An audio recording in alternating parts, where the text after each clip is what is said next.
Friends, welcome back to our channel. అందరూ ఎలా ఉన్నారండి? నేనైతే బాగున్నాను. నేను మీ ధన అండి. ముందుగా మనం ఏం ప్రిపేర్ చేస్తున్నామో అదైతే మీకు చెప్తున్నానండి.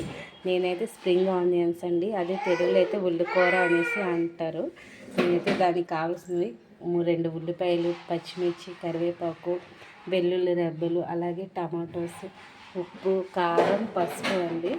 ముందుగా నేనైతే స్టవ్ ఆన్ చేసుకొని దాన్ని అయితే ఒక కళాయి పెట్టుకున్నానండి. దాంట్లో కావాల్సిన ఆయిల్ వేసుకొని ఆయిల్ కాస్త వేడయ్యాక నేనైతే ఆనియన్స్ ఇలా వేసుకుంటానండి. చూడండి ఫ్రెండ్స్ ఎంత బాగున్నాయో. ఉల్లిపాయలు బాగా ఫ్రై అవ్వాలండి. ఇలా ఫ్రై అయిన తర్వాత ఆనియన్స్ బాగా గోల్డ్ ఫ్లేమ్లోకి వచ్చినంత వరకు ఇలాగా ఫ్రై చేసుకోవాలి. చూడండి ఎంత బాగా ఫ్రై అవుతుందో.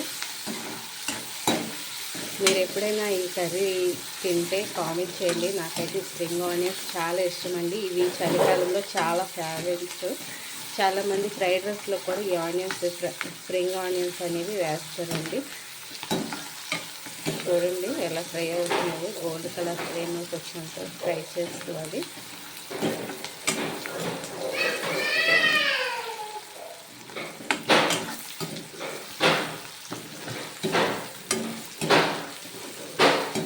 చూడండి ఫ్రెండ్స్, చాలా బాగుంటుంది. ఈ కర్రీ అయితే చాలా మందికి నచ్చుతుందని నేను అనుకుంటున్నాను.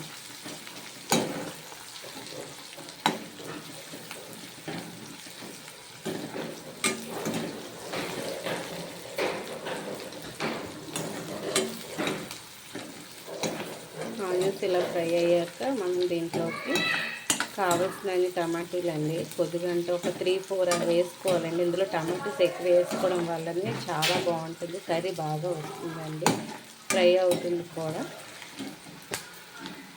ఆనియన్స్ అయితే కుకింగ్ అయిపోయింది. ఇందులోకి మనం ఇప్పుడైతే ఒక 4 టమాటీలు తీసుకోవాలండి. ఈ టమాటీస్ ఇందులో వేసుకొని బాగా ఫ్రై చేయాలి. చూడండి ఎంత బాగా కుక్ అవుతుందో. మీకైతే బాగా నచ్చుతుందని అనుకుంటున్నాను నేను. చూడండి నేనైతే ఇలా వేసుకుంటున్నాను. టమాటోస్ అన్నీ వేసుకోనండి.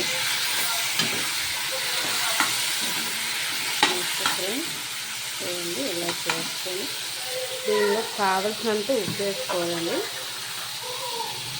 చూడండి నేనైతే 1 స్పూన్ వేసుకుంటున్నాను. మీకు సరిపోతే ఎక్కువ వేసుకోండి, లేదంటే చూసుకొని వేసుకోండి. ఉప్పు అయితే మాత్రం తినలేరండి. ఎందుకంటే కర్రీ ఏదైనా నీట్గా వండుకుంటేనే మనం ఎక్కువ అన్నం తినగలం, నెక్స్ట్ కావాల్సినంత తినగలం.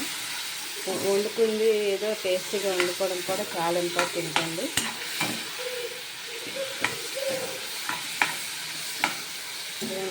టమాటా అయితే కుకింగ్ అయిపోయింది.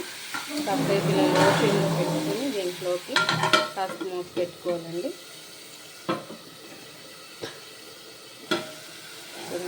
నేను మళ్ళీ దీన్ని కలుపుకుంటున్నాను. టమాటా బాగా ఉడకాలండి, లేకపోతే ఏం బాగుంది, పచ్చివాసన వచ్చేస్తుంది.